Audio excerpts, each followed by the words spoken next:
The diagram below is made up of a shaded circle and a square. Find the circumference of the circle. To find the circumference of the circle, remember what kind of formula are we using?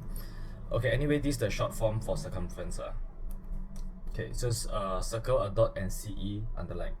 So circumference of circle, if you can remember the formula I told you many times, it is pi multiplied by d or pi multiplied by 2r, because your diameter is equal to 2r. Now over here, what did they give you? They give the diameter, right? Okay, this entire thing is the diameter. So, and then they are saying take pi to be 22/7. So I'm just going to use this formula instead.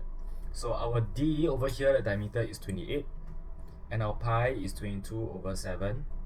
Remember what I told you about multiplying fraction? Change the whole number to fraction to be 28/1, right? Diameter multiplied by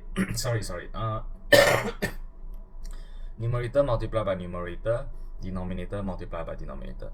So this will be 22 times 28/7 times 1, and throw that inside a calculator. What are you gonna get? Okay, let's see.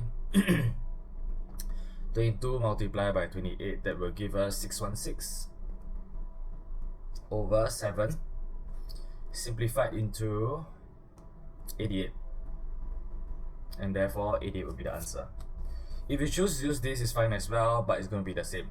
Okay, what is the pi? What is the radius? Since the diameter is 28, the radius must be 28 divided by 2, because the radius is half of your diameter.